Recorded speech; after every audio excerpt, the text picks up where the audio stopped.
Hare Krishna. Good morning అందరికీ.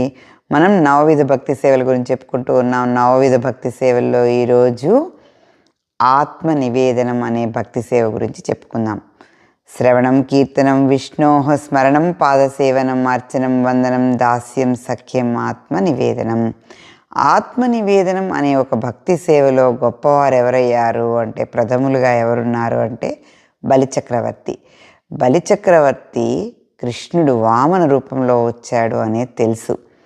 ఆయన 3 అడుగులు దానం అడిగితే 1 అడుగు ఆకాశంలో 1 అడుగు భూమి మీద పెట్టి 3వ అడుగు ఎక్కడ పెట్టాలి అంటే ఆలోచించకుండా తన తల మీద పెట్టమని చెప్తాట. అంటే ఆయనకు తెలియక నా తల మీద పెట్టమని అడిగాడు అంటే భగవంతుడికి ఆయన సమర్పించుకున్నాడు. ఈ ఈ ఈ ప్రాణం అంటే ఈ శరీరంలో నేను ఉన్నది భగవంతుణ్ణి చేరుకోవడం కోసమే అనేది ఆయన గ్రహించాడు. అంటే ఆత్మకు కావాల్సింది భగవంతుడి భక్తి సేవ. అది మనకు తెలియక ఈ కలియుగంలో మనము ఈ బాహ్య ప్రపంచంలో ఉన్నటువంటి సంపదలు, ఈ వ్యామోహాలు, సుఖదుఖాలు వీటిలో మునిగిపోయి అసలు మన ఆత్మ కోరుకునే భక్తి సేవను మనం పరిపూర్ణంగా చేయలేకపోతూ ఉన్నాం. భక్తి కావాలి, మన ఆత్మకు కావాల్సింది భగవంతుణ్ణి చేరుకోవడం.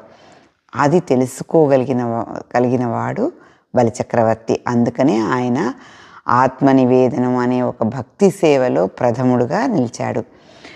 మనమందరం కూడా భగవంతుణ్ణి ఆత్మతో ఎరిగి, మనం ఈ శరీరం కాదు ఈ ఆత్మకు కావాల్సింది భగవంతుణ్ణి ధ్యానించడం, భగవంతుడికి సేవ చేయడం అనేది మనం గుర్తెరిగి మనం భగవంతుణ్ణి ప్రార్థించాలి.